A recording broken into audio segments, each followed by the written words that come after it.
Rendez-vous mensuel, donc la deuxième édition. Je voyais que ça n'allait pas et là donc je me suis remise moi en question. Je suis psychologue spécialisée. Et j'organise des événements donc pour les mettre en avant. Vous pouvez m'applaudir quand même vous aussi. Ouais, c'est facile. Franchement je sors, je dirais bénie, enrichie par rapport à ce jour-là parce que... Un jour de filles, alors il y en a plusieurs que je... Psychologue spécialisée en neuropsychologie.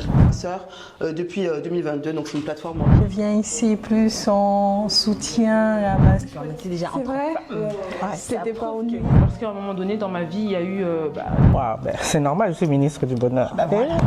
Que Olga a organisé aujourd'hui. Ma question, comment est-ce que ça s'est passé, vos impressions? Je m'appelle Olga Matka. Donc welcome à nos rendez-vous mensuels, donc la deuxième édition. Waouh, félicitations, déjà on peut t'applaudir Olga. Hein. Bah oui, tu voulais pas prendre la parole, mais bon, on peut déjà t'applaudir. Et oui, c'est ça, on est entre nous, entrepreneurs, professionnels. En fait, les rendez-vous mensuels sont ouverts à tout le monde. Tout le monde, donc je veux dire des jeunes, même des étudiants, ça, voilà, faut pas l'oublier, c'est ouvert à tout le monde, mais on met aussi l'accent sur la diaspora. Voilà. Pourquoi la diaspora? Enfin, moi, c'est mon avis, c'est pour pouvoir aussi encourager les gens. Encourager les gens et nos jeunes. Beaucoup de personnes sont démotivées. Eh bien, il faut rebooster le moral des troupes parce qu'ils vont prendre, la relève plus tard. Et voilà. Donc voilà, les rendez-vous mensuels, c'est comme je l'ai mis dans un petit post hier. C'est un lieu, oui, on peut dire c'est un lieu, c'est un événement pensé, organisé par Olga pour mettre en connexion des entrepreneurs, des porteurs de projets, ou des personnes qui ont envie de tisser du lien sur le sol belge, mais au-delà aussi, parce que finalement, c'est à ça que ça sert, hein, au-delà du sol belge. Et tu as besoin de tuyaux, tu as besoin de connexion, tu te poses des questions, voilà, viens. Et voilà, c'est l'occasion de se mettre ensemble. Et c'est principalement des femmes, je ne sais pas si c'est fait exprès, mais c'est pour vous dire que ce sont les femmes finalement qui dirigent le monde. Hein. Bien sûr.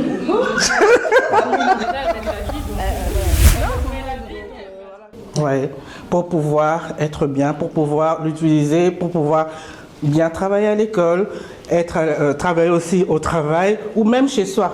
Donc voilà, elle va nous expliquer un peu comment ça se passe. Voilà. Merci beaucoup,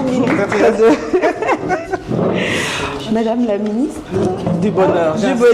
Oui, effectivement. Tu sais que tout à l'heure, quand tu m'as appelée en disant Esther, c'est ministre, j'ai dit pardon. J'ai paniqué, j'ai fait quoi? Et elle a précisé ministre du Bonheur. C'est pour ça que j'aime insister sur ministre du Bonheur, parce que c'est différent. Et évidemment, ça vient d'en haut. Voilà. Alors, merci beaucoup. Comme la ministre vous l'a dit, je ne sais pas trop ce qui se passe. Pour l'ordinateur, c'est bon? Non, oui, c'est bon, c'est bon. Mais voilà, je suis Esther dos Reis Mendes et je suis psychologue spécialisée en neuropsychologie. Donc dans un premier temps, moi je vais vous parler plutôt de qu'est-ce que c'est que la neuropsychologie et qu'est-ce qu'elle n'est pas. Pour commencer, avant de commencer, je vais plutôt on va partir sur quelques notions de base afin que nous partions sur les mêmes notions tout simplement. Donc, je vous montre ici plusieurs images du cerveau. Alors, ici, le cerveau comme les os du crâne extérieur sont délimités par des lobes. Ils sont délimités en 4 parties par des lobes. Des parties, en fait, ce sont des parties du cerveau par hémisphère. Nous avons 2 hémisphères, hémisphère gauche et hémisphère droit, qui vont être subdivisés en 4 parties qu'on appelle les lobes. Également, le cerveau est composé des zones. On peut visualiser les zones internes du cerveau seulement quand on a des coupes comme ceci. Chaque lobe ici va disposer de plusieurs aires essentielles pour l'activité mentale, c'est-à-dire la cognition, la capacité de raisonner, la capacité de mémoire et le langage et bien d'autres fonctions, bien entendu. Donc grosso modo, je vais vous dire à quoi sert chaque lobe, plus ou moins. Donc là, le lobe frontal. Le lobe frontal est en psychologie finalement ce qu'on appelle le centre de la personnalité. Elle va être impliquée vraiment dans notre bien-être psychique. Elle va être responsable, impliquée dans la prise de décision et bien d'autres fonctions.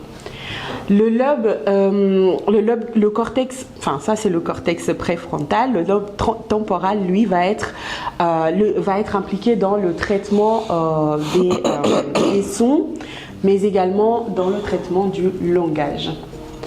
Et donc, on va avoir le lobe occipital qui, lui, va plutôt être impliqué dans tout ce qui est reconnaissance visuelle, enfin reconnaissance des objets, tout ce qui est reconnaissance visuelle, etc. Et pour finir, le lobe pariétal, lui, va être lié au traitement des informations liées au toucher. Par exemple, tout ce qui est kinesthésie, etc. C'est le lobe occipital le lobe pariétal plutôt qui va s'en occuper. Et comme je vous disais également, notre cerveau est composé de deux parties, les hémisphères cérébraux. Donc, je m'installe si vous voulez bien. Donc, le cerveau, enfin, les deux hémisphères cérébraux sont des parties droit et gauche du cerveau, comme vous pouvez le voir là, qui finalement vont être des structures presque identiques comme vous pouvez voir et symétriques, qui vont être reliées par des fibres nerveuses. Les fibres nerveuses, grosso modo, ce sont des neurones. Des neurones qui vont former ce qu'on appelle le corps calleux. C'est-à-dire que ici, le cerveau, les deux hémisphères sont séparés par le corps calleux, d'accord ? Et la commissure intérieure. Et donc voilà. Il faut aussi savoir que de par les croisements des voies nerveuses,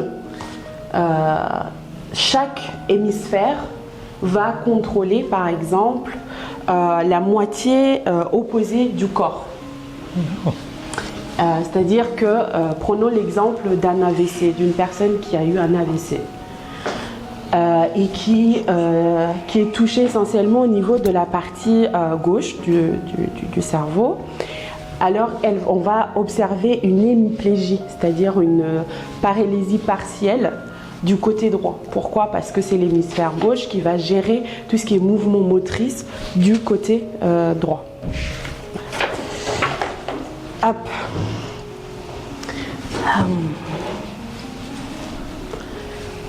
Donc, n'hésitez vraiment pas à m'arrêter parce que c'est vrai que...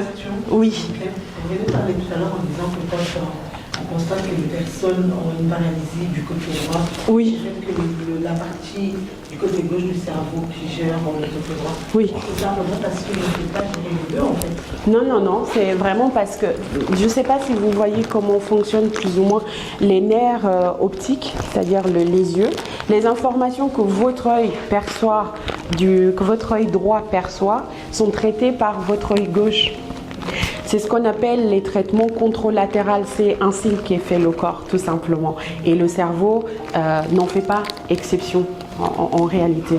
Et donc, en tout cas, cet exemple que je vous ai donné de l'AVC, elle est valable pour une personne qui est droitière.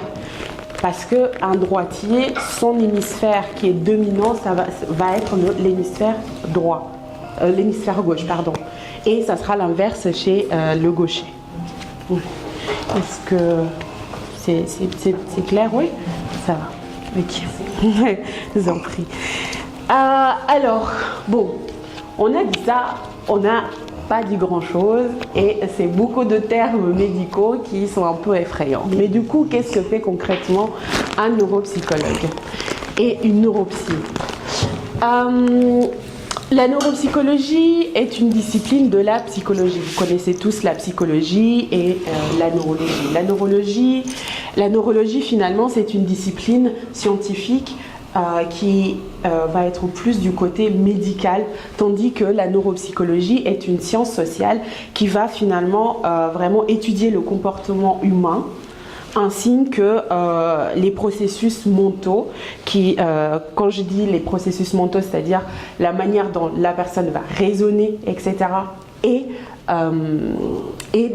Finalement, on va vraiment étudier le comportement de certains individus à certains moments donnés en psychologie. Et à ce moment-là, la neuropsychologie, elle va être définie finalement, elle va faire plutôt l'interface, le lien entre la psychologie et la neurologie. Mais alors, qu'est-ce que c'est concrètement la neuropsychologie? La neuropsychologie, elle a pour objectif d'établir vraiment les rapports qui existent entre les structures corticales, c'est-à-dire votre cerveau, et les fonctions mentales à partir de patients qui vont être cérébraux lésés. Donc, je vais reprendre. Donc, la neuropsychologie on a un patient qui va avoir un dommage cérébral dans un côté du cerveau. Et à ce moment-là, qu'est-ce qu'on va faire? C'est que la neuropsychologie va s'intéresser à cette lésion corticale-là et comment finalement elle va agir chez le patient. Donc, ça va déterminer le comportement du patient. Et à ce moment-là, ce qui va se passer, je vais vous détailler ça un petit peu plus loin, mais grosso modo, voilà, c'est vraiment ça la neuropsychologie. Donc, établir les rapports qui existent entre le cerveau et les fonctions mentales, le raisonnement, le langage, les activités que je viens de citer.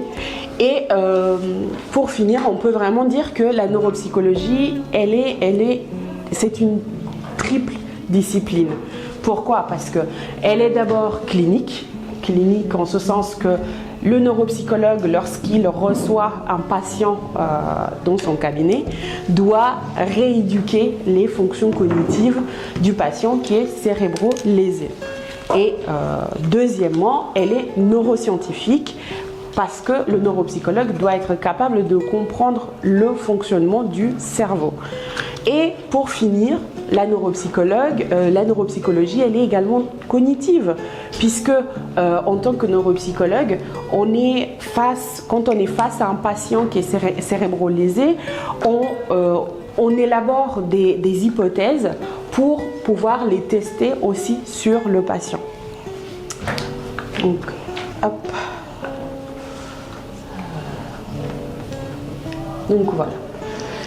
Là, je vais vous faire quelque chose d'un peu plus... Hop. On va partir sur des exemples qui vont vraiment illustrer ce que je disais.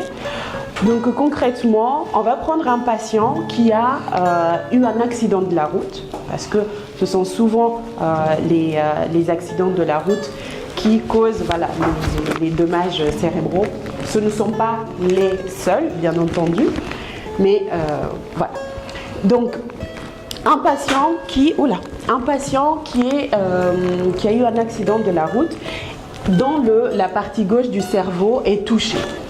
Comme je vous ai dit tout à l'heure, je ne sais pas si je vous l'ai précisé, le cerveau, les lobes sont séparés en différentes aires, c'est-à-dire des petites parties au sein de chaque lobe. Et ces aires vont être responsables de certaines fonctions. Il y a l'aire du langage. Par exemple, ici, dans mon exemple, on va supposer que l'aire du langage est perturbée. Alors, on va observer plusieurs choses, d'accord? Plusieurs maladies. On va observer ce qu'on appelle l'aphasie de Broca. L'aphasie, qu'est-ce que c'est? Pour faire simple, l'aphasie est un trouble du langage. Ici, dans l'aphasie de Broca, pour être plus précise, vraiment, il s'agit d'une perte de la parole associée à une difficulté de transmission des idées. Et en plus, ici, le patient va avoir beaucoup de manque du mot, de difficulté vraiment à nommer les choses, si bien qu'il va avoir tendance à se replier sur lui-même. Il y a cette frustration également qui va s'installer car il ne comprend pas. C'est ce qu'on appelle en neuropsychologie, il est anosognosique, c'est-à-dire qu'il n'est pas conscient qu'il a ce trouble-là.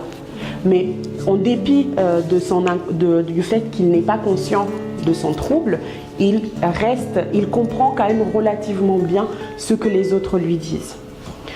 À l'inverse, l'aphasie de Wernicke, c'est vraiment une aphasie où la personne va parler normalement, mais à nouveau, son langage ne va pas être compréhensible par autrui. Mais ici, la personne qui est aphasique, qui est atteinte d'aphasie de Wernicke, va avoir conscience de son trouble. Et va avoir tendance à parler normalement, mais à avoir des difficultés de nouveau à vraiment nommer les choses. Tac. Attendez. Voilà. Et donc, ça, c'est vraiment pour dire que à chaque fois qu'un nerf ou une aire du cerveau est touchée, on va observer des maladies bien spécifiques. Ici, on va situer l'aire de Broca et ici, ça va être dans la partie un peu plus postérieure, on va trouver l'aire de Wernicke. Et c'est comme je vous disais tout à l'heure, ces parties-là, la partie temporale du cerveau est responsable du langage, entre autres.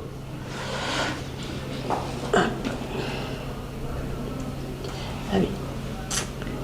Tac.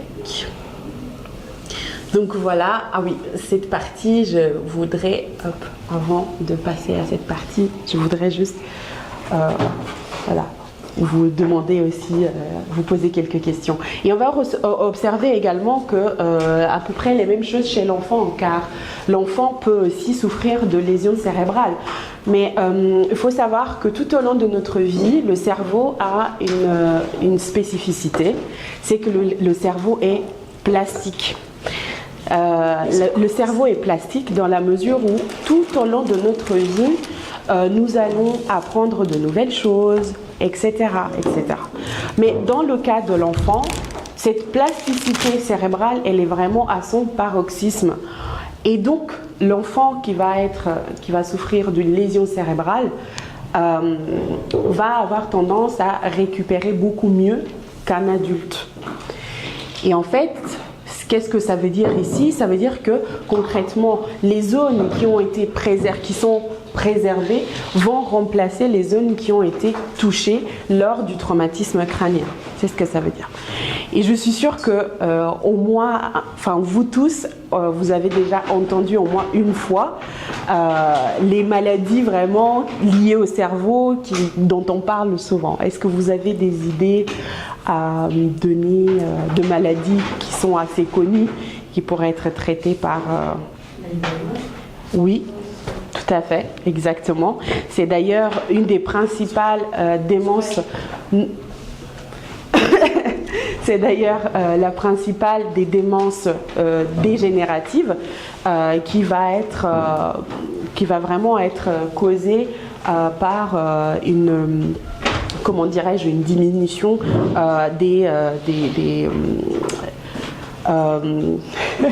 désolée, qui va vraiment être causée par une dégradation au fil du temps du système nerveux qui sera responsable des autres fonctions telles que la mémoire, le langage, etc.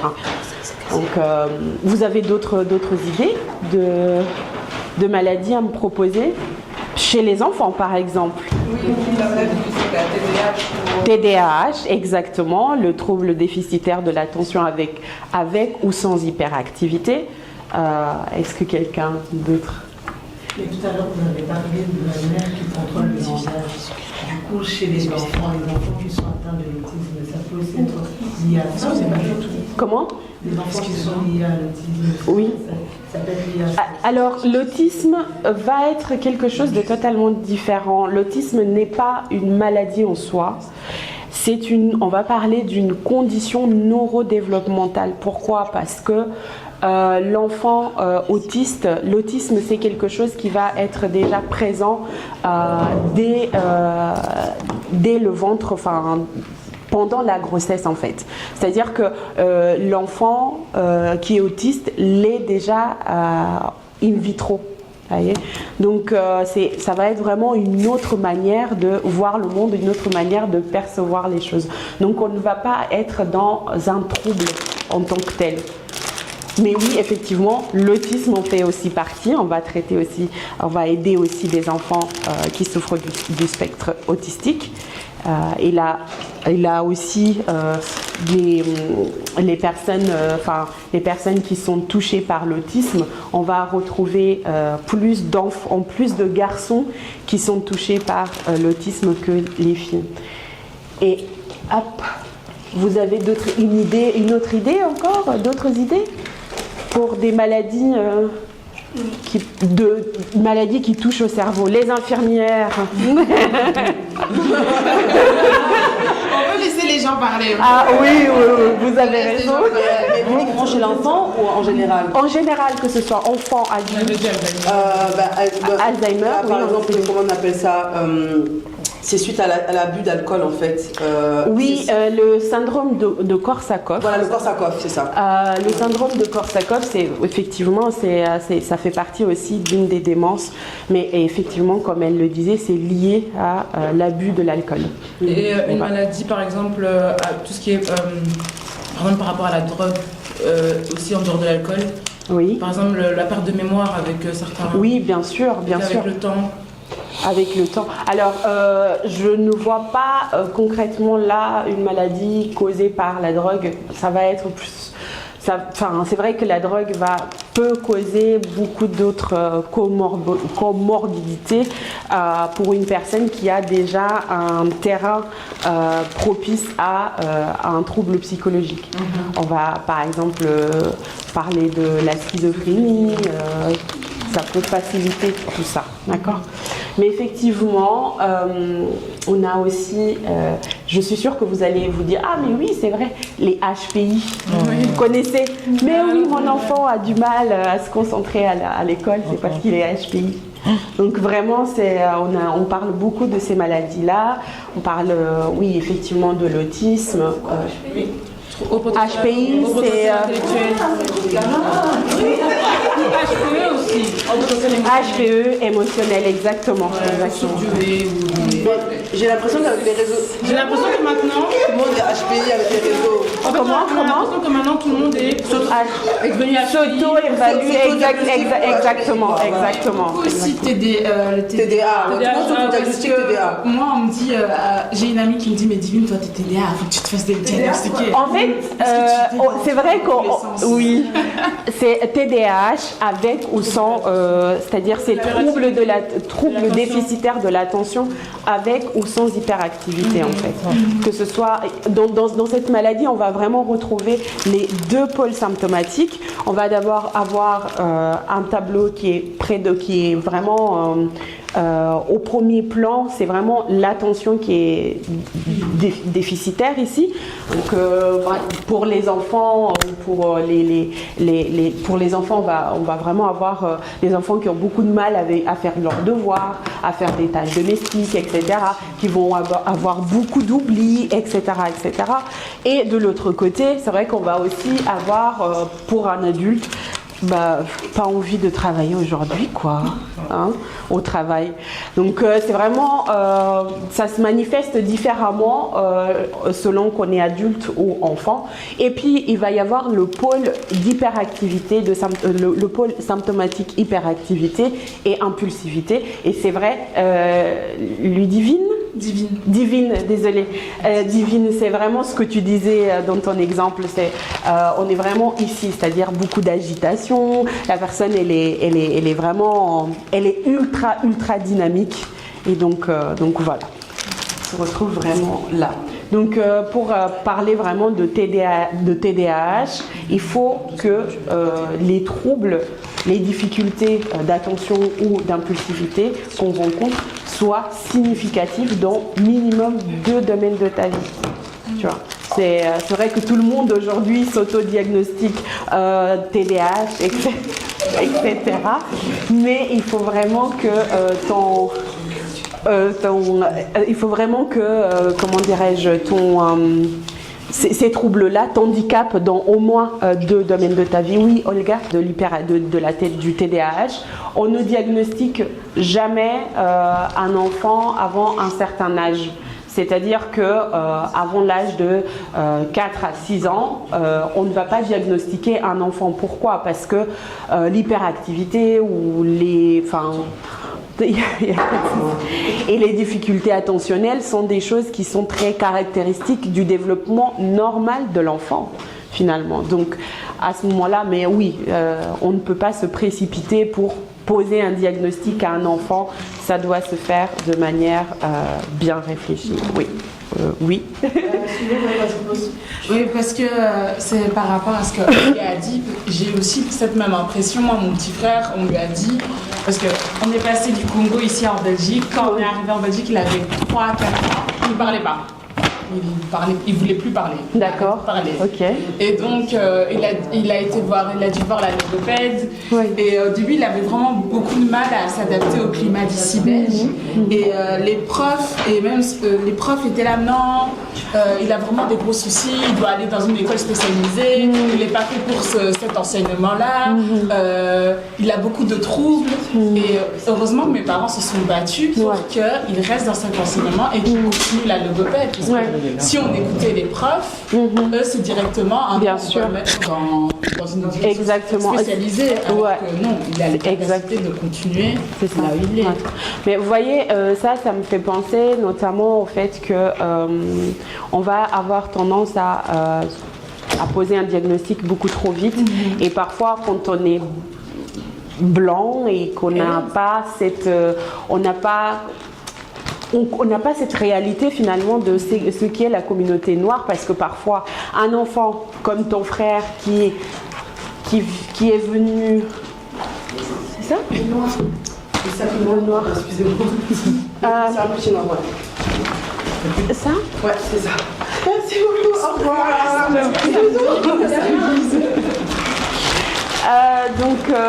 Qu'est-ce que je disais ? Donc voilà, par exemple dans le cas de ton frère vient déjà d'un milieu où il y a du bilinguisme, forcément. Le français, le lingala et peut-être bien d'autres langages aussi, d'autres langues. Puis par ailleurs, ce qui pourrait expliquer le fait que du jour au lendemain, après votre déménagement du Congo à Belgique, il ait arrêté de parler. Moi, je pense que c'est lié à d'autres aspects émotionnels, psychologiques, bien plus qu'à un déficit quelconque. C'est vraiment mon avis. Mais donc, c'est vrai que j'aime bien dire que pour pouvoir diagnostiquer aussi certaines maladies, ça peut être un atout d'avoir au moins une petite notion de comment ça se passe un petit peu dans d'autres cultures, parce que ça peut être très culturel également. Donc, voilà. Ouais, c'est vrai. Pardon. La dyslexie Aussi, on a aussi la dyslexie. La dyslexie fait vraiment partie des troubles 10. Les troubles 10, mais c'est vrai que je ne rentre pas forcément dedans. Il y a tellement de problématiques qu'on peut traiter avec la neuropsychologie. Mais oui, effectivement, il y a aussi la dyslexie qu'on peut retrouver comme maladie. On a les traumatismes crâniens, bien sûr. On a l'Alzheimer, tel que vous l'avez dit. Et vous ne l'aviez pas dit, mais vous connaissez sans doute Mohamed Ali. Qui est atteint. Il est mort ou pas ? Il était. Oui, voilà. Il était. Je savais bien. Donc vraiment, la maladie de Parkinson fait partie aussi des autres démences neurodégénératives. C'est Gaël Chonas. Voilà, Yael. C'est une maman solo. Waouh, il y a beaucoup de choses à dire, mais voilà, je vais essayer de faire. C'est une maman solo de 2 petits, mais qui bouge beaucoup. Elle aime l'entrepreneuriat, elle bouge beaucoup, elle aime la vie, elle aime les voyages. Et donc, ben voilà, le business, elle va nous expliquer un peu comment faire les choses. Et elle a créé un espace qui s'appelle la Maison Adéon, ici à Liège, où elle mêle business, hébergement, entrepreneuriat, et voilà. Ben, ça va? Ça te va? La parole est à toi. Hein. Voilà. Vous pouvez m'applaudir quand même vous aussi. Ouais, c'est facile. Non, franchement, j'avoue. Bonjour les filles. Alors il y en a plusieurs que je connais déjà et donc qui connaissent une partie de l'histoire, et puis il y en a qui ne me connaissent pas du tout. Donc on va redémarrer à zéro. Alors déjà, Gaëlle Schoonars, ça donne déjà une information sur les provenances. Donc j'étais adoptée à l'âge de 2 ans par une famille belge.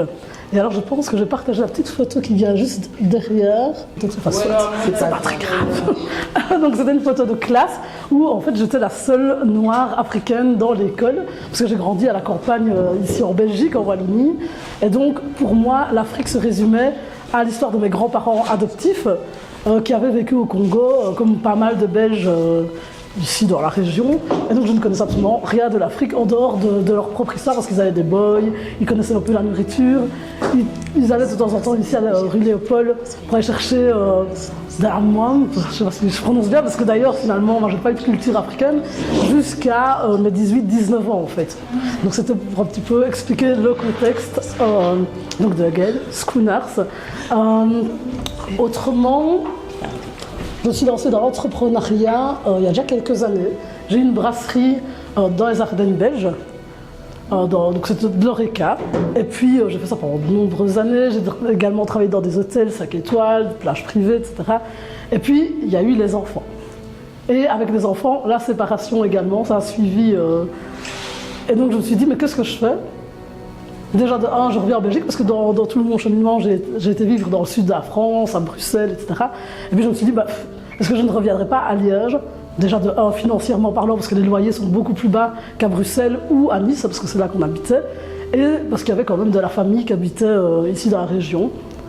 Et puis là, je me suis dit, mais il est hors de question que je me relance dans un CDI, un CDD, surtout à ce moment-là, c'était la fin du Covid, donc les seuls emplois qui étaient vraiment sur le marché, c'était soit travailler par exemple au Colreuil, toutes des choses comme ça. Et je me dis, hors de question que je fasse ce type de métier, surtout que j'avais déjà été entrepreneuse auparavant, j'avais tenu ma brasserie, et puis j'étais responsable, puis j'ai travaillé un peu dans l'Oreca après, quand j'habitais à Nice. Et je me suis dit, mais qu'est-ce que je sais faire à ce moment-là ? Tiens, j'ai fait de l'Oreca pendant de nombreuses années, j'ai travaillé dans l'événementiel. Et puis, je suis assez à l'aise sur les réseaux sociaux. C'est une compétence que j'ai développée en habitant dans le sud de la France, parce que je voulais en fait partager aux personnes qui habitaient en Belgique un petit peu tous les bons plans, les activités qui se passaient là-bas et un peu notre quotidien. Et puis je me dis, tiens, il y a les réseaux sociaux, il y a ce côté Oreca, il y a l'événementiel. Mais par contre, une chose était sûre, c'est que je ne voulais plus avoir des horaires Oreca, finir jusqu'à 2h du matin avec un petit bout. Et puis la surprise, c'est que j'ai appris que j'étais enceinte du numéro 2. Et en plus, j'étais déjà enceinte de 5 mois, donc c'était trop tard, entre guillemets. Et donc j'ai été stoppée pendant presque une année entière, en temps d'arriver à terme, d'accoucher, etc. Et je me dis, qu'est-ce que je peux faire ? Donc j'ai commencé à me former. Et j'ai démarré une formation chez Jobin, et puis c'était pour entreprendre. Et là, je me suis dit, qu'est-ce que j'aimais ? Quand j'étais petite, j'aimais la mode. Je me suis dit, pourquoi pas y revenir ? Et puis, toutes ces années, j'étais en couple avec un mari qui n'a pas bougé, qui était très plan-plan, il rentrait du boulot, il mettait la TV, etc. Alors que moi, j'ai toujours voulu voyager, etc. Et je ne le faisais pas, en fait, parce que lui, il n'aimait pas ça. Donc, dès que je suis revenue ici en Belgique, je me suis dit, tiens, on va voyager. Alors, les petits étaient tout petits. Au début, je n'osais pas trop. Et puis, finalement, ma fille, qui a maintenant 6 ans, a commencé à avoir des contrats de mannequin à Paris, à Lille, à Bruxelles. Et donc j'étais obligée, entre guillemets, à commencer à bouger avec elle, et puis avec le petit qui avait quelques mois. Et puis je me suis dit, mais si on peut aller jusqu'à Mons, jusqu'à Paris, jusqu'à Tournai, pourquoi pas partir plus loin ? Et donc on a été le premier voyage dans le sud de la France, donc on est retourné dire bonjour à nos amis, etc. là-bas. Et puis dans ce cheminement-là aussi, j'ai découvert ma famille biologique. donc mon papa au Rwanda, des cousins, des cousines. Et donc on s'est dit, ben, on va aller au Rwanda. Et ça, c'est vraiment le premier gros voyage qu'on a fait en famille, avec Noah qui avait 1 an et Ambre qui en avait 3. Et on est parti un mois au Rwanda. Et je pense que ça a été vraiment le début des voyages. En parallèle de ça, ben, j'ai commencé à découvrir aussi, à m'intéresser beaucoup plus en fait, à la culture africaine, en faisant ma recherche déjà de la famille. Et puis ensuite, en y allant, ben, j'ai découvert de l'artisanat, etc. Et puis aussi, je suis assez vite partie au Maroc derrière ce voyage-là, toute seule. Ça, je pense, c'est un des premiers voyages que je faisais en solo, sans enfants. Donc c'était vraiment la pause. Donc je suis partie d'abord avec des enfants et puis je suis partie toute seule. Et là, j'avais vraiment redécouvert ce Maroc que j'aimais tant à travers les reportages TV, à travers un voyage que j'avais fait quand j'étais adolescente. Et là, pareil, j'ai redécouvert de l'artisanat, j'ai discuté avec les gens là-bas. J'ai vraiment été touchée de la matière. Donc je me suis dit, ben, en fait, pourquoi pas faire des vêtements avec tous ces tissus découverts lors de ces voyages-là. Alors je ne vous dis pas que l'entrepreneuriat c'est quelque chose de simple. D'ailleurs je suis toujours dans le cheminement de Maison Adéon parce que entreprendre en étant une femme, entreprendre en étant une maman solo, garder les enfants le soir, faire du réseautage en sachant que tous les événements de réseau se font en soirée, les formations c'est pareil, il faut mettre les enfants quelque part et donc c'est pas quelque chose de simple. Ça a pris quand même pas mal d'années. Hein. Donc, on était en 2021, le début de l'entrepreneuriat, nous sommes en 2025. Alors, j'ai d'abord fait des cours de couture. Que j'ai payé moi-même les formations privées de 1 000 €, la formation. Voilà. Et puis, je suis rentrée donc, chez Step Jobin, etc. Et puis, alors, il faut acheter de la marchandise. Et puis, il faut payer le prototypage. Ça coûte très très cher parce qu'au départ, je voulais faire travailler avec uniquement des ateliers belges. Je me suis vite rendu compte que ça avait des coûts, des prix incroyables et que faire moi-même, j'aurais pas pu avoir les quantités que je voulais. Et donc je me dis, travailler avec un atelier, c'est la bonne méthode, mais peut-être pas en Belgique. Parce que ça coûtait beaucoup trop cher. Mais donc tout ça, c'est des autofinancements. Hein. Et donc voilà, être entrepreneur, c'est pas une ligne droite. Mais je pense qu'il faut avoir quelque chose de fort en soi pour pouvoir continuer. Alors j'avais envie de ne pas parler que de moi, parce que c'est pas drôle, non. Et j'avais envie un petit peu que vous alliez un peu chercher le pourquoi vous avez lancé votre projet, parce que je pense que vous êtes toutes entrepreneuses par ici, ou en tout cas, il me semble, hein, si je ne me trompe pas. Presque. Parce que, je veux dire, pour moi, c'est quelque chose qui était assez simple. Quand j'étais petite, j'ai toujours dit, je veux être entrepreneuse. Alors j'avais un cousin lointain, alors que toute la famille prenait pour un marginal, qui ouvrait des entreprises, qui enfermait, qui réouvrait des entreprises. Et donc tout le monde trouvait ce gars très bizarre, mais moi j'ai trouvé ça génial. Je me dis, oh, il a ouvert un restaurant, et puis hop, il avait ouvert une boîte de nuit, et puis quelques années après, il a ouvert un magasin. Et j'ai trouvé ça incroyable. Bon, toute la famille le trouvait complètement fou, mais moi je trouvais ça génial. Je pense que c'était peut-être un premier contact avec l'entrepreneuriat.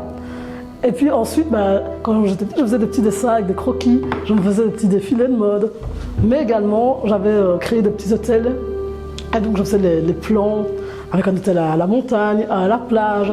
Et je me suis toujours fait une petite ligne du temps. À 25 ans, je fais ça. À 30, ça. À 40, ça. Et ceci dit, nous sommes presque justes. Parce que 27 ans, j'ai ouvert ma brasserie. 30, les enfants. Juste.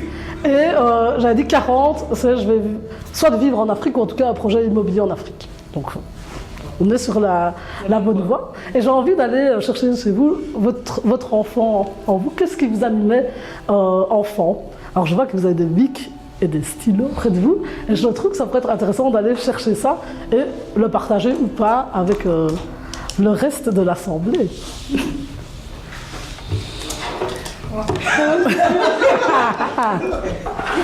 Est-ce qu'on était prête? Qu'est-ce qui vous faisait vibrer quand vous aviez 5 ans, 6 ans, 10 ans? Parce que finalement, c'est cet enfant-là qu'on va chercher. Alors, on fait des fois des coachings. C'est cet enfant-là qu'on va chercher en général pour trouver un projet dans le présent. Du côté un peu rêveur que tu avais quand tu étais plus jeune. Rêveuse, pardon, excuse-moi. Du coup, moi, c'est quelque chose aussi que j'avais. C'est vrai que quand j'étais plus jeune, en fait, je viens du sud de la France pour le coup, parce que tu parlais de Nice, moi je viens de Marseille. Okay. Du coup, j'aimais bien chanter. Alors, je savais pas chanter, mais j'aimais bien chanter. C'est ça. J'aimais bien faire de la danse, du théâtre. Et en gros, tous les arts qu'il y avait à l'école, j'essayais d'y participer avec ma soeur et mes amis. Et en grandissant, il y avait aussi un domaine qui m'a toujours attirée, c'était le domaine médical. Donc je voulais être dentiste. Mais pourquoi je voulais être dentiste? Parce que j'avais des caries et j'aimais bien aller chez le dentiste. Sauf que les enfants étaient dentistes, mais moi j'aimais bien l'univers, j'aimais bien l'odeur. Oui, je vois très bien, oui. J'aimais bien l'odeur des produits, j'aimais bien le fait que ce soit tout blanc, qu'il avait vraiment tout son matériel dans son cabinet. Et je me disais quand j'étais petite, je serais dentiste, mais je serais aussi artiste parce que j'aimais bien la danse, etc., le théâtre. Et au final, du coup, j'ai fait des études d'infirmière, donc rien à voir, mais qui restent quand même liées au domaine paramédical. J'ai fait un master en santé publique. Et après, j'ai créé, pas dans l'art en tant que tel, mais plutôt dans la cosmétique et avec le club de lecture qu'on a créé avec Judith. Donc je pense qu'il y a quand même un fil conducteur, c'est celui de l'âme rêveur où tu te dis tu peux tout faire. Tu peux avoir être une multicasquette. Parce que je voulais être chanteuse, danseuse, je voulais être, faire du théâtre, je voulais être aussi dentiste. Ça n'a rien, c'est pas que ça n'a rien à voir. C'est plusieurs casquettes à la fois. Et du coup aujourd'hui c'est un peu ce que je vis parce que j'ai vraiment plusieurs casquettes. Et je pense que c'est lié, c'est le fil conducteur que j'avais quand j'étais plus jeune, qui m'a amené à ce cheminement-là. Waouh, merci beaucoup. Est-ce qu'il y a d'autres personnes qui veulent partager aussi Oui. Donc du coup, on se ressemble assez beaucoup. Ouais. C'est pas pour rien. Du coup, moi, j'ai mis en gros créer. Pourquoi créer? Parce qu'en fait, j'aimais chanter quand j'étais petite, j'aimais danser. Et c'est aussi quand, par exemple, si vous ne savez pas vraiment ce que vous voulez faire, ce que vous faisiez quand vous étiez petit, moi j'ai demandé à ma mère qu'est-ce que je faisais quand j'étais petite. Et du coup, elle m'avait dit, t'aimais dessiner, t'aimais défiler aussi. Je savais pas que je défilais aussi quand j'étais petite. Mais j'ai vu des photos aussi. J'aimais faire du foot, parce que je faisais aussi dans un petit club de foot quand j'étais petite aussi. J'ai écrit quoi? En fait, là, c'est le côté où ce que moi j'aimais faire. Maintenant, ce que j'aimais faire pour les autres, c'était, je voulais être là pour les personnes oubliées. Donc dès qu'il y avait une personne qui était un peu effacée, j'essayais d'être amie avec cette personne-là. Je voulais vraiment voir les gens en fait être sourire et être épanouis. Donc pour rejoindre un peu ce que Soraya elle a dit, du coup moi personnellement, avec le temps, j'ai fait des études classiques, rien à voir. Et puis après, j'ai fait de la communication. Et après, j'ai aussi fait de l'assistante sociale, donc le côté social pour les autres. Mais à côté de ça, j'ai aussi travaillé dans la mode, du coup. Donc j'ai bien aimé le fait qu'on parle de la couture, c'est que je n'ai pas encore fait, des études de couture, mais je me perfectionne à côté. Mais par contre, j'ai travaillé dans le stylisme, c'est-à-dire l'habillement des personnes, dans des shootings, dans des défilés, etc., assistance, etc. Et du coup, c'est un peu côté créer. Voilà ce que je dis créer. Je pense qu'avec rien, avec une table, on peut faire, je sais pas moi, un arbre, on peut faire plein de trucs. Donc voilà, moi c'est juste le fait de découvrir. Ah oui, et je fais aussi du coup de la création de contenu, donc j'aime bien tout ce qui est montage aussi. J'aime, voilà, c'est vraiment créatif, on peut mettre ça sur moi. Donc, voilà. Ok, j'adore, merci beaucoup. Alors de ce côté-ci de la table, est-ce qu'il y a des personnes qui ont envie de partager avec nous? Moi j'ai aussi envie de partager. Vas-y, quand ça vient spontanément, je me retrouve énormément dans le parcours des filles parce que moi quand j'étais petite, à l'école primaire, j'ai créé un groupe de danse. Avec mes copines, donc du coup c'est vrai qu'à l'époque vraiment on allait affronter d'autres écoles, etc. Et c'était souvent des danses africaines. On est de la Guinée-Bissau, donc vraiment toutes les danses Cap-Vert, Guinée, etc. Et on avait quand même eu un petit succès à l'époque. Et puis par après, c'est vrai qu'en arrivant ici à Liège, je me suis lancée dans l'enseignement de la bachata, la danse du salon. Voilà, j'ai toujours adoré la danse, donc créer de la décoration également. J'ai vraiment cette fibre artistique vraiment. Et c'est vrai que je me retrouve aussi beaucoup dans le parc, dans ce que Judith disait, cette idée d'être vraiment auprès de ceux qui sont plus effacés ou qui sont dans le besoin, qui ont besoin d'être mis en lumière et voilà. Donc concrètement, c'est un peu ça. Donc la créativité. Mais il y a quelque chose de point commun qui ressort très fort de ce côté-ci. Et pour vous les filles. Bonjour tout le monde, bonjour les filles. Moi je me présente, je m'appelle Hayat. J'ai 44 ans, je suis maman de 4 enfants. Donc, quand j'étais petite, écoutez, franchement, j'aimais tellement faire plein de choses que je ne trouvais pas vraiment une vocation en fait. Et à l'époque, quand on me disait à l'école, tu sais rien faire, c'est pas que je savais rien faire, mais ils ne trouvaient pas un peu ma voie.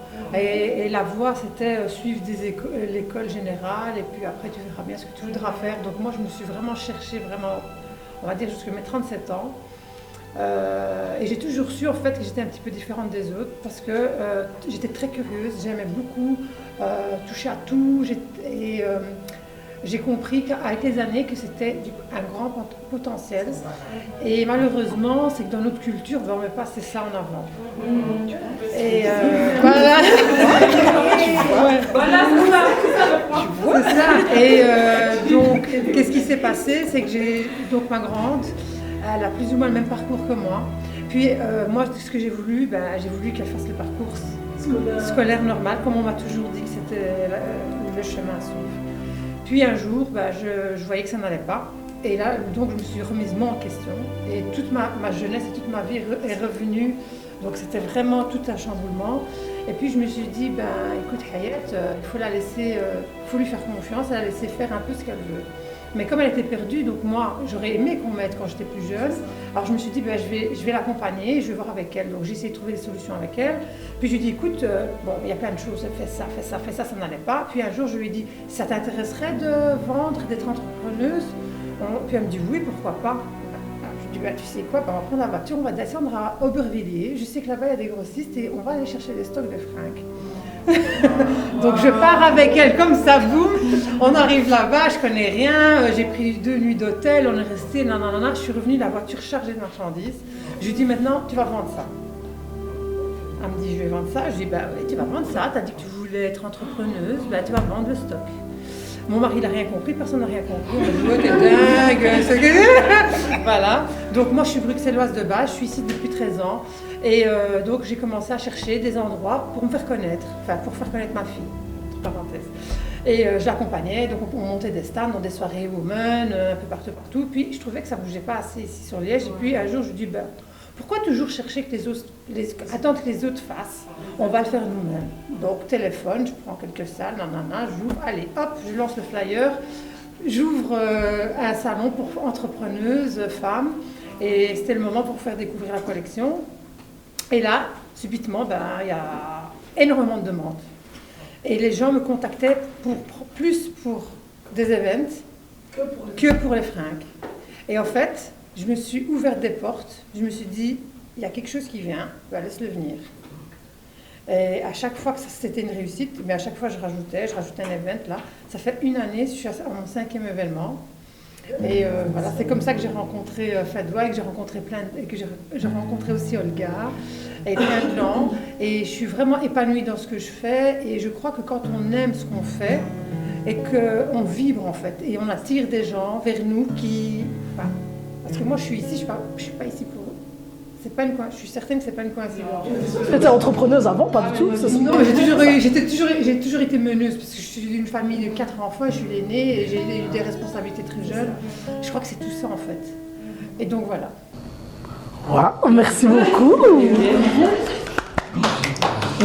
En fait, en cherchant, en essayant de trouver quelque chose pour ta fille, tu t'es trouvé toi en fait. Je me suis trouvée moi, et ma fille se cherche toujours. Mais c'est normal, mais tu peux la laisser, c'est... Waouh. Elle a quel âge? Elle a 22 ans. C'est normal, les jeunes. Même si elle aurait 30 ans, elle aurait le droit d'explorer. Mais vraiment. Et toi, Blanche, tu as envie de partager un petit peu avec... Il y a ma grand chose à dire. C'est pas vrai. Mais déjà, moi, j'ai grandi au Congo. Petite, ça va paraître bizarre, j'aimais beaucoup jouer au rôle des églises. Oui, donc on faisait des cultes petites et on transformait un moment des jeux en adoration. Et puis alors on se disait, mais tiens, demain on fait une fête pour l'adoration. Et mon père était toujours celui qui payait en fait pour les fêtes. Donc c'est toujours un peu lui qui payait. Et puis on faisait des photos et ça faisait des petits souvenirs. Après par-dessus tout, j'aime bien aider les autres. Et elle disait un truc à 5 ans, mais moi c'est pas à 5 ans, mais je dirais plus 14 ans, j'aimais bien en fait passer des heures et des heures à regarder un livre de cuisine. Et je m'imaginais en train de reproduire ce que je regarde, la pâtisserie, ce qui fait qu'à la maison, je fais beaucoup de choses maison. Il y a plein de trucs que je fais maison. Et récemment, je me suis lancée dans le cake design. Je disais justement aux filles. Donc voilà, je viens de commencer tout doucement et on voit ce que ça donne. Et pour expliquer pourquoi est-ce que je suis là aujourd'hui, il y a 1 an et demi, je crois, je me suis lancée aussi dans les interviews, comme je vous ai expliqué tout à l'heure, d'où ma présence ici. Donc moi, je représente ma chaîne Parle-moi de toi TV, où je fais plus des inventions.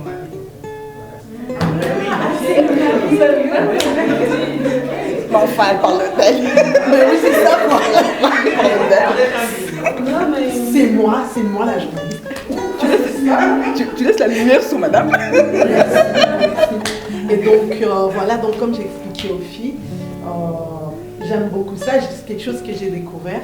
Et du coup, le fait de pouvoir vraiment aller à la rencontre des entrepreneurs, des artistes, prendre les témoignages, comme j'expliquais, on n'est pas venir dire « on m'a dit que », j'aime aller trouver les personnes et les personnes peuvent alors à ce moment-là nous rencontrer leurs ressentis, leur vécu et partager leur histoire, quoi. Donc, oh, merci. Il n'y a rien d'autre. Pour moi, c'était la danse, le dessin et travailler avec les enfants. Donc tout ce qui est instruction, tout ce qui est éducation, donc apprendre. Et c'est pour ça que je pense que je voulais ouvrir ma crèche et mon école maternelle. Et quand j'ai pas pu l'ouvrir, c'est pour ça que j'essaie toujours justement, comme les rendez-vous mensuels, transmettre, apprendre. Et c'est une voie, en sortant à 18 ans, tu t'es dit je veux faire ça, ou il y a eu des choses qui se sont passées entre? T'as fait des... Non. La danse, le dessin, je pouvais pas le faire parce que mes parents trouvaient... Mes parents, c'est pas un métier. De toute manière, tous les parents africains, c'est être avocat ou être médecin. C'était la seule alternative. Tout ce qui est danse, dessin, il n'y a pas. T'oublies. Même le faire en activité secondaire, c'était pas possible. Donc c'est dommage parce que j'avais vraiment un don pour ça. Donc j'ai pas pu l'exploiter. Et du coup, je suis tout mon cursus avec les enfants. Donc la petite enfance, et puis je peux faire éducatrice spécialisée, donc les plus grands aussi, les adolescents. Et quand j'ai voulu ouvrir ma crèche et mon école maternelle, je me suis heurtée à plein de défis. Donc ce qui fait que j'ai pas pu l'ouvrir et je me suis vraiment orientée vers autre chose. Et c'est comme disait Ayat, le problème c'est que quand effectivement on surfe sur plusieurs domaines, on est pris comme des marginaux. Oui. Et c'est pas gai.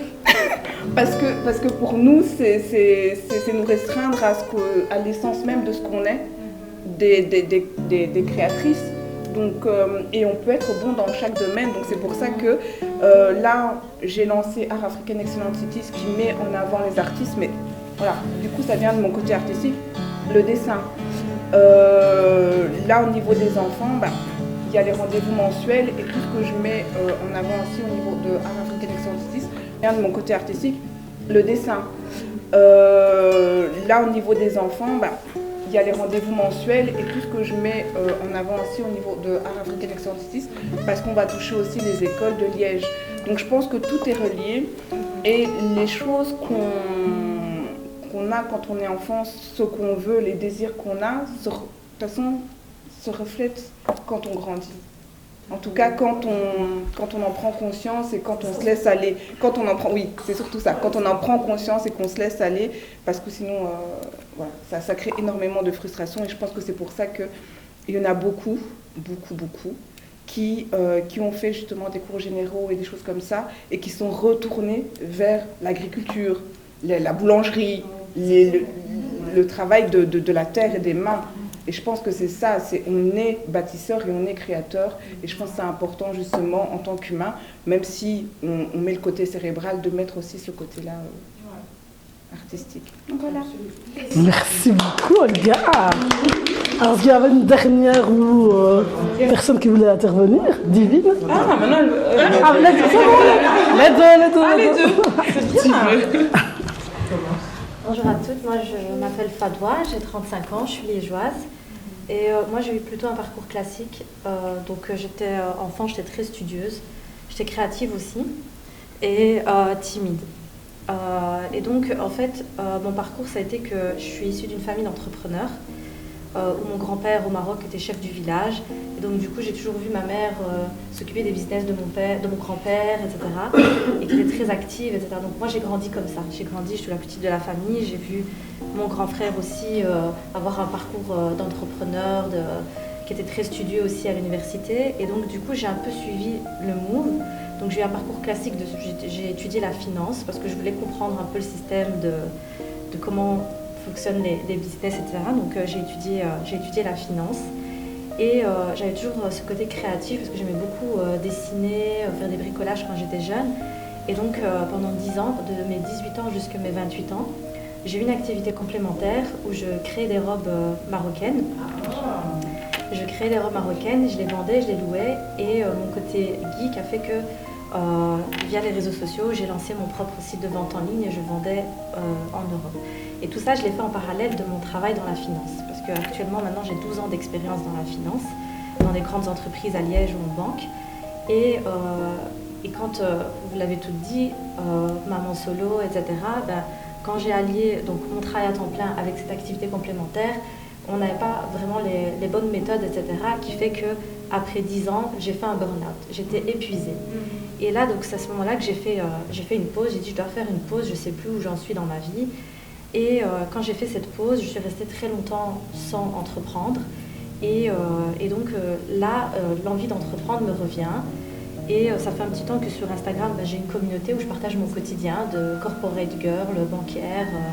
Et j'explique mon quotidien, les défis et ce côté aussi d'entrepreneuse. Donc quand j'entreprends des choses, quand je fais des choses, je partage pour montrer aussi aux filles que c'est possible d'arriver là où on veut dans notre vie. Et donc voilà, et prochainement, parce que j'ai toujours cette âme d'entrepreneuse, je vais créer des choses justement pour donner de la puissance et de l'énergie aux femmes. Oh, merci beaucoup. Et bien, alors, Parfait le storytelling. Vraiment. mais je pense que là pour l'instant j'ai entendu que des histoires, c'est pas sûr. C'est hyper accrocheur. Il y a un fil conducteur, c'est chronologique et tout, ce sera pas mieux, mais je vais essayer. Donc moi c'est un peu comme un peu vous toutes, c'est dans le domaine artistique. J'aimais beaucoup la mode, je regardais les défilés de mode, parfois je jouais aussi aux mannequins. J'avais des magazines où je coupais et je faisais des petits collages avec les magazines, je créais, j'aimais beaucoup ça. Je faisais aussi de la danse, du théâtre, bref, un petit peu tout dans le domaine artistique. Mes parents ont vu ça, ils m'ont dit Divine, il faut choisir autre chose parce que c'est compliqué ce domaine-là ici. Et donc, petit à petit, ils m'ont inculqué la médecine. Moi, je dis non, moi, je veux pas être médecin, c'est trop de responsabilités. Je vais devenir infirmière. Et donc, comme Soraya, j'aimais beaucoup aller à l'hôpital, c'était bizarre. J'aimais les odeurs. Quand j'ai été hospitalisée pour mes dents de sagesse, j'étais trop contente quand j'étais petite. Je dis, trop bien, je vais aller à l'hôpital. Mais donc j'ai entamé des études d'infirmière, j'ai détesté l'hôpital. Ce qui fait, c'est que maintenant je travaille dans une maison médicale en tant qu'infirmière. Et j'ai fait une spécialisation aussi en santé communautaire. Et ce que j'aime beaucoup dans mon métier, c'est que je garde aussi un petit peu ce domaine artistique, créatif, parce que je fais des projets avec mes patientes. Des projets que ce soit artistiques, des soins au niveau du visage, des projets... le sport. Donc je touche un peu à tout.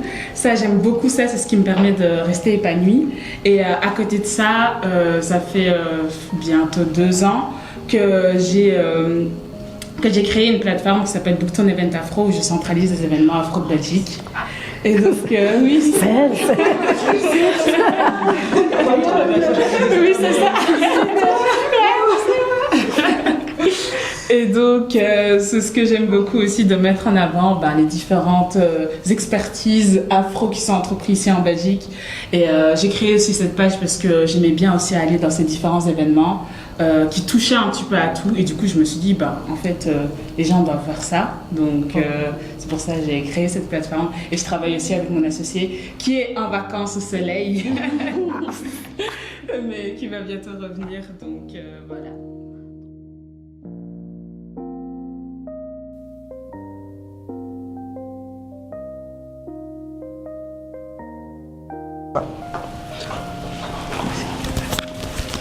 Ok. Du coup, hello tout le monde. Hello chère plume. Non. Hello chère plume. Voilà. Donc, pardon. En fait, notre rituel, c'est d'appeler les femmes qui participent à nos rencontres littéraires, les plumes. Et donc, du coup, c'est pour ça qu'on va dire aujourd'hui hello chère plume. Vu qu'il y a quasi que des femmes, donc voilà. Donc ici, je peux passer par la suite. Donc comme on a écrit, c'est un club de lecture féminin et créatif. Mais donc ici, on va vous faire le petit sommaire. Donc on va se présenter. On va raconter la genèse de comment ça a commencé, pourquoi ça a commencé. Le projet, donc She Is, les valeurs et objectifs, public cible, le lien avec le She Is et les rendez-vous mensuels. Pourquoi on est ici et qu'est-ce qui nous lie. Et les conseils qu'on a à vous donner, puis ambition et conclusion. Donc on va commencer par qui sommes-nous déjà. Bon, Judith enchantée. Donc moi je suis congolaise et j'ai 28 ans. Donc mon parcours, qu'est-ce que j'ai fait? Je me suis formée, comme je disais, dans tout ce qui était social, communication et dans la mode. Et donc j'ai fait des stages un peu par-ci par-là. J'ai un peu travaillé, comme j'expliquais quand j'étais petite, j'aimais faire plein de choses. Ensuite mon rapport avec la lecture, donc qu'est-ce qui a fait que aujourd'hui nous avons un club de lecture avant toute chose, c'est que moi je suis née dans une famille où mon papa justement nous forçait à lire, donc on avait carrément d'aller à la bibliothèque, au Chirou, je pense que celles qui ont grandi ici vous connaissez, 10 livres qu'on avait droit de prendre, et donc on lisait beaucoup. Et maintenant, après, à un moment donné, il arrive qu'il y a une rupture, donc le désintérêt, parce que à l'école, en fait, on nous faisait lire des livres, je pense que on a fait des livres qu'on n'aimait pas du tout. Et donc ça a fait que j'ai commencé à régresser dans la lecture, et donc j'ai fait ma vie. Et comment je suis revenue à la lecture, c'est parce qu'à un moment donné dans ma vie, il y a eu plein de ruptures, que ce soit sociales, amicales, amoureuses, plein de choses qui ont fait que j'ai dû me reconnecter à la lecture par exemple des vidéos où j'ai commencé à aller sur YouTube, les coachs de développement personnel, hein. Et puis au final, il y avait certains coachs qui proposaient des livres, et donc j'ai renoué à la lecture avec des livres de développement personnel, notamment avec les 5 blessures de l'âme, d'apprendre un peu ces blessures. Je pense que c'est quand même un classique, il faut le lire pour savoir un peu quelles sont les blessures qui ont fait qu'aujourd'hui on est qui on est, et qu'on peut aussi en sortir, parce qu'il y a la version pour les solutions. Et du coup, après, donc l'impact que la lecture a eu, pour moi ça a été un outil de résilience, de grandir en fait, de pouvoir sortir un peu de mes situations, de mes traumas, on va dire ça comme ça. Et c'est un outil d'épanouissement tout simplement de la femme que je suis aujourd'hui. Et puis la vision, c'est transmettre une passion pour aider d'autres femmes justement à pouvoir s'émanciper intellectuellement et socialement, et tout simplement à faire ce qu'elle aime, à faire ce que la femme aime. Donc mes qualités, donc je suis créative, j'ai de la résilience, donc à vite passer à autre chose, à avoir des forces. Donc je suis passionnée, j'aime tout ce que je fais. Donc ça veut dire que même si c'est pour aider quelqu'un, je vais être passionnée, je vais le faire comme si c'était mon projet, que ce soit dans la cuisine, que ce soit dans la décoration, que ce soit dans plein de domaines, j'aime le faire vraiment avec passion. Et l'organisation aussi, c'est super important, parce que par exemple, notamment avec le club de lecture, si on n'est pas organisé, on n'a pas un bon événement, on n'a pas un lieu, on n'a rien en fait. Je pense que l'organisation, c'est le plus important, en tout cas quand on a un projet en tant qu'entrepreneur. Et puis être à l'écoute, j'aime écouter les gens, j'aime vraiment écouter les histoires, j'aime bien aussi conseiller, mais surtout écouter, de voir ce que la personne en face elle a à m'apporter. Et puis voilà, un bon esprit d'initiative, donc dès qu'il y a un truc, j'aime bien aller là, viens on fait ça aujourd'hui. Je me rappelle au début, on s'était dit, une initiative ça n'a rien à voir, mais on se connaissait pas, on s'est dit, viens on va à Paris, on est parti à Paris. Donc j'aime vraiment, et donc j'expliquerai plus tard l'esprit d'initiative, comment on a fait la jeunesse de She Is, comment on a créé She Is, mais j'aime vraiment aller là. Donc voilà, moi c'était Judith, enchantée. Du coup, moi c'est Soraya, bonjour chère Plume et enchantée. Alors du coup, Judith et moi on a une histoire un peu parallèle, c'est-à-dire on se ressemble énormément dans notre parcours, mais on a vécu des vies parallèles. Moi j'ai 31 ans, je suis d'origine comorienne, je sais pas si les gens connaissent, enfin si vous connaissez tous les Comores, mais c'est une île qui se situe dans le sud-est de l'Afrique. Du coup au niveau de mon parcours, donc du coup comme je l'expliquais tout à l'heure, je suis infirmière, j'ai fait mes études donc, à Bruxelles, j'ai un diplôme un master en santé publique, en politique et promotion de la santé, et j'ai une entreprise de cosmétiques que j'ai co-créée avec ma sœur depuis 2022. Donc c'est une plateforme en ligne qui vend des produits corporels et capillaires à destination des besoins et des problématiques des femmes afro. Je peux te couper 2 secondes? Oui. Je vous montrerai après, mais j'ai pris le sac qu'elles ont créé. Ah oui. Voilà, le tote bag. Oui, et c'est Bounty Marketplace. Voilà, c'est Bounty Marketplace, j'ai des cartes de visite pour, je vous donnerai après. Le déclic au niveau de la lecture, contrairement à Judith, c'est vrai que moi de base, j'étais pas très fan de la lecture, tout simplement parce que j'aimais pas ce que l'école m'imposait. Je trouvais que c'était pas forcément intéressant, et en tant qu'enfant, on a quand même besoin de pouvoir se reconnaître à travers ce qu'on lit, et c'était pas du tout le cas. Donc on va dire que je lisais des livres de temps en temps, mais sans réel intérêt. Et en 2021, j'ai eu une rupture amoureuse qui m'a quand même assez impactée, parce que du coup c'était la première rupture amoureuse que j'ai eue, et à ce moment-là j'avais découvert le livre Miracle Morning, je l'ai lu et j'ai tout simplement appliqué les enseignements qui étaient mis en avant dans ce livre, en créant tout simplement des nouvelles habitudes et des nouvelles routines pendant 30 jours. Et donc depuis ce jour-là, je lis un livre par semaine, je fais du sport de manière assez constante, je suis quand même assez disciplinée dans tout ce que je fais, et du coup j'ai juste appliqué la méthode que l'auteur met en avant, et donc du coup ça a eu vraiment un impact d'un point de vue personnel, professionnel, financier, mais surtout au niveau de mes ambitions et au niveau aussi spirituel. Ma vision, c'est vraiment encourager chaque femme à utiliser la lecture comme un levier de transformation et d'épanouissement, si je reste vraiment dans le contexte de She's Book Club. Sinon, en général, c'est vrai que tout ce que je fais, que ce soit avec mon entreprise de cosmétiques, ça a aussi la même portée. C'est vraiment élever la femme d'un point de vue social et économique. Notamment, on travaille seulement avec des créatrices afro. Au niveau de mes qualités, je suis quand même quelqu'un d'assez discipliné. Je dirais pas forcément organisé, parce que organiser et discipline, pour moi, c'est 2 choses qui vont de pair, mais qui veulent pas dire forcément la même chose, parce que je fais trop de choses à la fois et parfois je me perds dans mon organisation. Mais je reste quand même quelqu'un d'assez discipliné. Je suis une femme ambitieuse, optimiste, créative. J'ai quand même une assez bonne ouverture d'esprit. J'ai l'âme d'une rêveuse, et ça je l'ai oublié, mais je suis aussi on est toutes les deux d'assez bonnes leaders. Voilà. Du coup, c'est tout concernant ma présentation. Au niveau de la genèse. Donc, avant de parler de la genèse, on va poser une question parce qu'on l'a fait. Ah oui, c'est vrai. Nous, on a parlé de comment on a le lien avec la lecture. Nous, on a fait notre lien avec la lecture, et on aimerait savoir quel est chacune d'entre vous en 2 minutes. Votre rapport à la lecture, pour savoir un peu dans quoi on se situe, comment vous êtes avec la lecture. On peut commencer par 2-3 mots pour décrire rapidement. 2-3 mots. Alors là, mon dernier livre remonte à quand j'étais à l'école. Ok. Et du coup, tu aimes lire ou tu n'aimes pas lire? J'aime lire, mais je ne lis pas les livres comme tels. Je lis plus beaucoup d'articles sur les recettes de ce que je fais, et la Bible, c'est tout. Ouais. Ensuite? Moi, il y a 2 temps. J'adorais lire quand j'étais petite. J'ai découvert la télévision. Franchement, mais ça, c'est un fléau. Et puis maintenant, je réapprends justement à aimer lire, parce que j'essaie de lire au moins un livre par mois. Très bien, c'est très bien. Moi, étant plus jeune, je n'aimais pas du tout lire. Après, au cours de ma vie, j'ai appris à aimer la lecture. Et maintenant, je lis au quotidien, en fait. Voilà. Et j'adore ça. Une plume, quoi. Mais en fait, vous êtes toutes des plumes. Vous êtes toutes des plumes parce qu'on accueille justement des femmes qui ne lisent pas, des femmes qui lisent. Mais ça, on l'expliquera après. Donc voilà. Moi, quand j'étais jeune, quand j'étais étudiante, je lisais énormément. Vraiment, j'avalais peut-être 5 livres par semaine. Mais là, avec notre emploi du temps, je ne trouve pas le temps de lire. Donc, j'essaye de lire des e-books, etc. quand je peux. Je lis en vacances, ou je lis plutôt des magazines économiques, etc.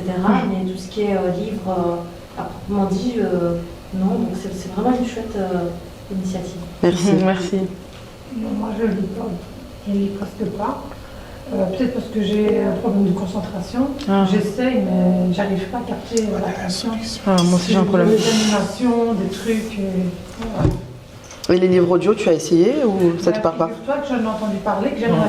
Ouais. Souvent, c'est la bonne alternative pour les personnes qui ont du mal à rester. Moi, je fais les deux. Ouais. J'ai aussi un problème de concentration. Du coup, des fois, quand j'ai du mal à rester concentrée, j'écoute quand même aussi. Et je le fais aussi avec ma Bible, du coup. Donc, je lis aussi et des fois, j'ai audio aussi. Et vous avez des applications, comme ces applications? Ben, tu as par exemple sur Amazon, Audible, tu as dessus. Tu as accès directement avec Audible. Sinon, sur YouTube, des fois, il y a des livres qui sont lus ou même des résumés aussi, en audio aussi. Mais sur Amazon, par exemple, quand tu sélectionnes un livre, ils te proposent toujours la version écrite et la version audio si tu veux.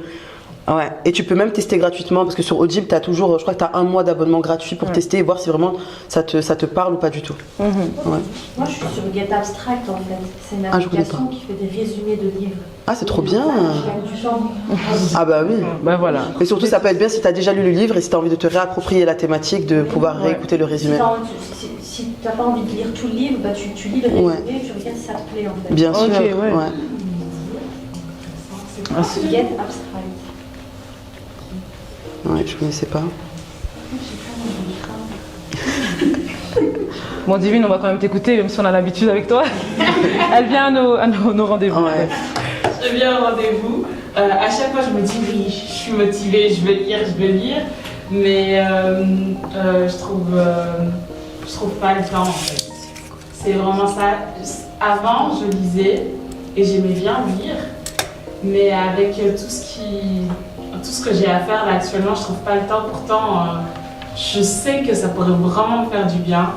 Mais là, tapez-moi sur les doigts si le 31, j'ai pas le En fait, c'est pour rebondir sur ce que tu as dit, t'as pas le temps. En fait, on a le temps, on pense qu'on n'a pas le temps. Parce que par exemple, moi, à l'époque, je disais, je lis pas parce que j'ai pas le temps, mais c'est parce que je passais par exemple mon temps sur les réseaux sociaux.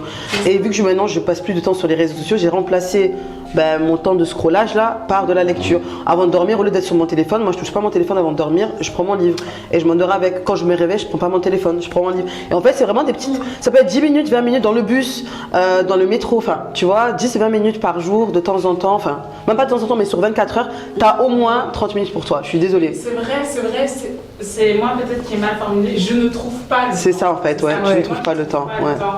Alors que si, c'est juste, il faut se dégager du temps pour ça en fait. Du temps.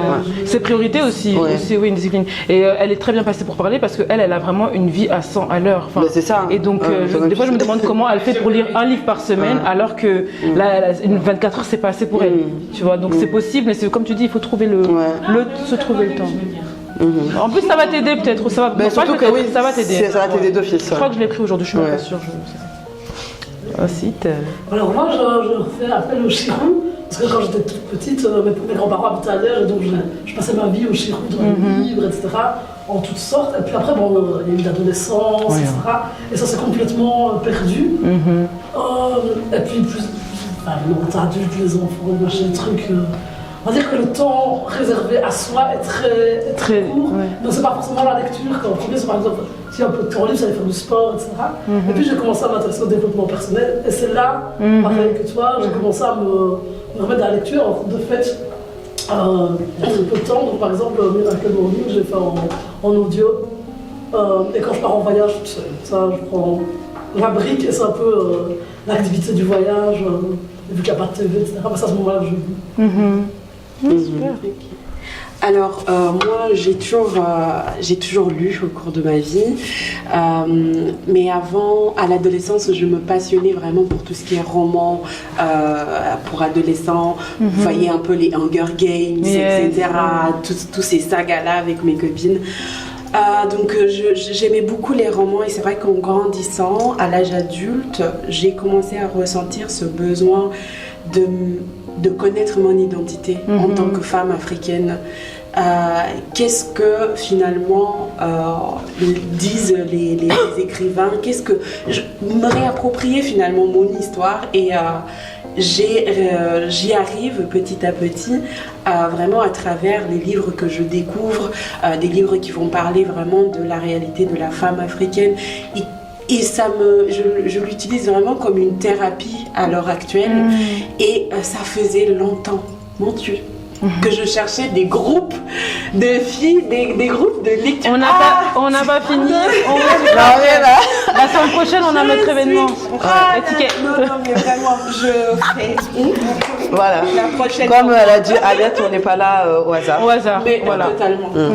Et créé par des femmes afro. Et en principe, on va expliquer. Ouais, on va expliquer. C'est 100% féminin, mais en majorité, au début, on a créé parce qu'on était justement cette problématique-là. C'est qu'on n'avait pas ça justement en place. Et ben voilà. Tu es à la bonne place. Incroyable. Merci. Moi, je disais, depuis mon jeune âge, déjà à 8 ans et demi, quand j'étais à Kinshasa, je dévorais des bouquins. J'étais inscrite à la bibliothèque. Il y a une bibliothèque au collège Bogoto que je compte. Dès que je rentre là-bas, là, je veux voir ce que c'est devenu. Mais puis arrivé ici, bon, la vie a fait que j'aime lire, mais je ne trouve pas le temps. Et j'achète des bouquins, mais vraiment, j'ai plein de bouquins. Je tiens ça de mon père qui a des malles de bouquins, quoi. Donc, ben voilà. Le tout, c'est de pouvoir se remettre à la lecture parce que, ben voilà, je me base de la parole de Dieu qui dit, il y a un verset qui dit, mon peuple périt par manque de connaissances. Et l'information, c'est le pouvoir. Donc, exactement. Il faut vraiment se mettre à la lecture. Merci à vous toutes pour votre intervention. Donc on va parler de la jeunesse chiiste, de comment ça a commencé. Donc en décembre, mais tu peux faire cette partie vu que c'est toi qui avais commencé. Voilà. En fait, en décembre 2022, à l'époque, j'avais un petit pop-up store que Divine et Judith connaissent bien à De Brouckère. Et en fait, on faisait des petites activités parfois qui étaient liées à l'entrepreneuriat féminin. Et à un moment donné, on m'avait posé la question comment j'avais réussi en fait à me discipliner. Donc j'avais parlé du pouvoir de la lecture. À ce moment-là, je lisais le livre de Darren Hardy qui s'appelle L'effet cumulé. Et du coup, on avait débattu autour de ce livre-là. Et à la fin, vu ce qui se passait, enfin l'énergie qui circulait autour de cet échange, je leur avais proposé de créer un club de lecture juste de manière digitale via Zoom. Donc au départ, c'était ça. On s'appelait une fois par mois, on choisissait un livre et on discutait de la thématique. On se laissait un mois pour lire le livre et on échangeait autour de ce livre pendant la période, pendant les quelques heures. Et en fait, à chaque fois, c'était toujours les mêmes personnes qui revenaient. En fait, on avait plusieurs femmes qui venaient, qui s'inscrivaient, qui envoyaient des messages pour s'inscrire sur le groupe WhatsApp. Mais après, au moment de la rencontre en ligne, c'était toujours les mêmes qui venaient. Et donc Judith, elle a participé évidemment à ces échanges-là. Et à un moment, on s'est dit, mais en fait, déjà de un, c'est toujours les mêmes meufs qui viennent. C'est jamais, c'est comme s'il y avait un manque de motivation. Au départ, elles sont motivées, elles ont toutes les plus bonnes volontés. Et le jour où on doit s'appeler, ah non, je peux pas, etc., etc. Et donc, on était 15, je crois, un truc comme ça sur WhatsApp. Et on avait toujours 3-4 qui venaient, voire maximum 5 ou 6 aux rencontres digitales. Et donc, voilà, à un moment donné, on s'est dit, pourquoi pas, en fait, peut-être que ça nous fait plaisir à nous trois. On était souvent que 3. Et donc, ce qu'on a fait, c'est que, ce que tu as parlé, on s'est vu physiquement. Donc, premièrement, on s'est vu autour d'un rooftop où on a été manger. Donc, mais ça, voilà. Et en fait, c'était justement ici. Donc, on avait lu la règle des 20 heures. Et on était à 4, je pense, et on a discuté autour du livre. Et puis, on s'est vu une autre fois, une troisième fois, au spa. Et puis, on a discuté autour du livre qu'on devait lire. Et puis, à un moment donné, moi, maintenant, je me réveille. Ça, c'est l'esprit d'initiative. Je me réveille, alors qu'à la base, c'était elle qui avait, on va dire, initié tout ça. Et je dis à 7 h du matin, Soraya, en fait, j'ai la vision. Pourquoi on n'expand pas ça? Pourquoi on ne créerait pas un club de lecture? Et maintenant, vu qu'on est créatif, on fait moi j'aime trop la créativité, on fait des activités créatives toutes les deux. Et voilà. Et donc après, on a fait une étude de marché d'une 90aine de femmes. Et donc en octobre 2023, on a commencé à mettre en place tout ça. On a eu des avis positifs et pas beaucoup d'avis négatifs en principe, mais les femmes, elles étaient preneuses. Et du coup, on a fait ça sur nos réseaux sociaux, etc. Puis après, en fait, du coup, en décembre 2023, première édition de Schmitz. Et donc, ça s'est très bien passé. On a fait, je pense qu'on avait, l'activité, c'était quoi? C'était peinture sur tasse en céramique. Et en fait, justement, on parlait du pourquoi. Je pense que tu as parlé du pourquoi. Et donc, justement, c'était le livre, c'était commencer par le pourquoi. Pour commencer justement notre événement. Et quoi qu'on fasse en tant qu'entrepreneur, on doit savoir en fait notre pourquoi. Pourquoi on fait cette chose-là. Et donc, voilà. Et donc, c'est ça. Et donc, du coup, pour rebondir sur ce qu'a dit Judith, le projet, donc c'est ça en fait. Chez Book Club, c'est un club de lecture qui allie donc la lecture et les activités créatives dans un but de pouvoir favoriser l'émancipation des femmes à travers la lecture et donc ces activités, avec une approche de déconstruire justement les codes et vraiment les stéréotypes qu'on a autour de la lecture et justement proposer une lecture qui soit assez libre, vivante et enrichissante. Le but, c'est aussi de proposer aux filles qui participent en fait à ces échanges qu'elles puissent proposer elles-mêmes des lectures qu'elles aimeraient bien aborder. Le but, c'est vraiment de leur laisser toute la liberté possible et qu'à la fin, elles puissent explorer les contenus qui leur parlent. Donc, on traite souvent de développement personnel, mais pas que. Il y a la finance, il y a l'histoire, il y a l'économie, il y a les sciences sociales et parfois les romans. Le but, c'est vraiment d'utiliser ces domaines-là pour pouvoir, après, les mettre en place dans notre vie quotidienne. Je continue, attends 2 secondes. Et ici, attends, juste. En fait, ici, donc, pour vous voyez, on explique un peu ici, donc c'était la 7e édition, donc l'édition passée. Et là, du coup, on avait fait autour d'un livre, et puis après, on avait fait de la peinture. Ouais. Ici, par exemple, c'était la création d'un vision board, donc début d'année, vision board, les objectifs, les mettre en place. Et puis, voilà, c'est un peu comme ça, vous avez un peu une idée de comment ça se passe. Ça, c'est à Bruxelles, par contre, mais on veut faire les deux. Mais vous faites aussi les deux. En fait, de base, on a tout fait à Bruxelles, mais vu qu'on a beaucoup eu de Liégeoises qui venaient, enfin de filles de Wallonie qui venaient, on s'est dit qu'on allait faire cette prochaine édition ici à Liège. Mais avant toute chose, avant de commencer, en fait, de base, on s'était dit qu'on allait faire plusieurs villes francophones, parce que déjà moi je suis liégeoise, elle habite à Bruxelles, et du coup on parle notre langue maternelle, c'est le français, pas l'anglais, donc on est obligé de rester dans la zone francophone pour le moment. Et ni le néerlandais non plus. Moi je parle pas néerlandais, donc voilà. Mais donc voilà. Ici on va parler de nos valeurs. Donc comme vous voyez ici, She Is, on l'a décortiqué en le créant. Donc Shine, Help, Elevate, Inspire, Self-Love. Donc Shine, chaque femme doit briller, rayonner, donc exprimer son plein potentiel. Help, donc entre nous on s'entraide en mettant en place le club de lecture, c'est pour justement aider des femmes justement à s'élever mutuellement, donc aller plus loin. Donc Elevate, c'est s'encourager mutuellement à pouvoir grandir ensemble et atteindre nos objectifs. Inspire, c'est à travers la lecture, à travers nous-mêmes, à travers plein de choses, c'est de pouvoir s'inspirer et passer à l'action, tout simplement. Donc chaque plume compte, chaque plume a une histoire et inspire. Et du coup le self-love, donc à travers tout ça, c'est vraiment de travailler l'amour de soi. Donc d'avoir sa présence ici pour pouvoir prôner l'amour et voilà, c'est la base de toute évolution et de la réussite. Du coup, les objectifs de She's Book Club, concrètement, c'est d'utiliser, comme on l'a expliqué plus tôt, la lecture comme levier d'évolution personnelle, professionnelle, spirituelle, financière. En fait, les livres qu'on a, par exemple, on avait parlé de la féminité, qui était un sujet qui est très profond, très large, très vaste. Et donc, chacune avait ramené le livre de son choix en rapport avec cette thématique. On avait eu un moment de lecture, quelques minutes pour pouvoir le lire. Et puis, à la fin, on avait des questions qu'on avait préalablement préparées. Ce sont des questions et réflexions qui sont quand même assez larges et qui permettaient à chacune de pouvoir faire le lien avec ce qu'elle avait lu et avec son expérience, avec ses connaissances.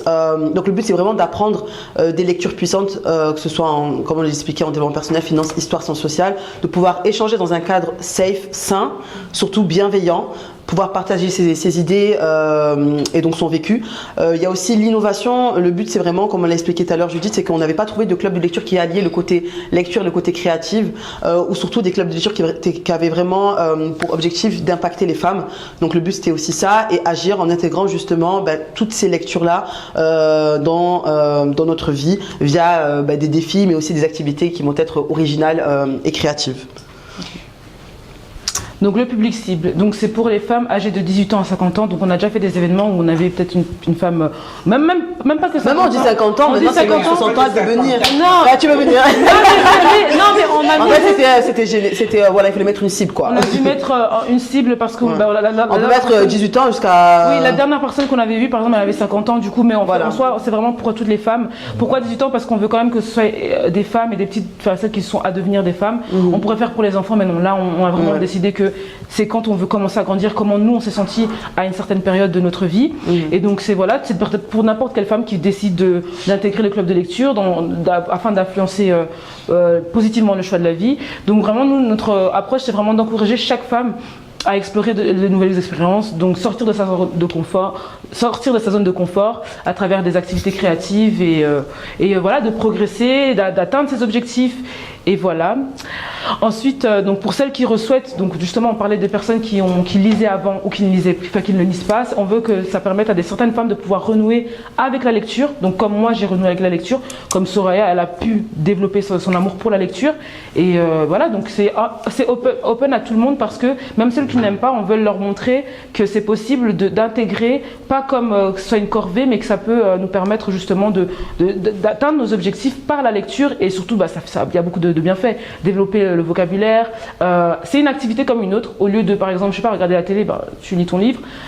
Et voilà, donc voilà, là aussi c'était encore un événement où, voilà, là c'était le moment de lecture. Et voilà.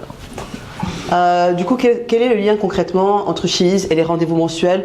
En fait, on s'est senti reconnu via les rendez-vous mensuels parce que du coup, comme cette initiative-là, She's a pour but de pouvoir favoriser la connexion et le lien concrètement entre toutes les femmes qui sont présentes lors des rencontres, de pouvoir créer un réseau de soutien et d'entraide parce que la lecture, on le voit vraiment comme un outil qui va nous permettre de pouvoir s'élever et s'émanciper et surtout, voilà, comme on expliqué, de participer à l'émancipation de la femme afro, mais pas que évidemment, de toutes les femmes en général. Mais pourquoi la femme afro? Parce que comme on l'expliquait plus tôt, dans la communauté afro, il y a encore ce stéréotype-là qui persiste autour de la lecture, comme quoi c'est une activité qui est dédiée à un certain type de public, ou tout simplement que c'est ennuyeux, ou que c'est un truc pour les grands-mères. Enfin, il y a vraiment pas mal d'idées préconçues qui circulent autour de ça, alors que c'est vraiment, comme tu l'as expliqué, la connaissance, c'est, je sais plus c'était quoi voilà, c'est le pouvoir. Et je pense que même par rapport à notre propre histoire, tu parlais tout à l'heure que toi tu t'axais beaucoup autour de l'histoire, mais connaître son histoire, c'est se connaître soi-même.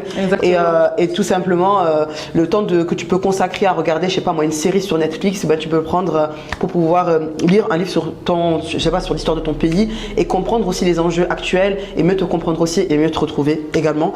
Donc voilà, je sais pas si tu veux rajouter quelque chose en rapport avec ça. Non, franchement c'était bien. Ok. Merci. Au niveau des conseils. Ouais.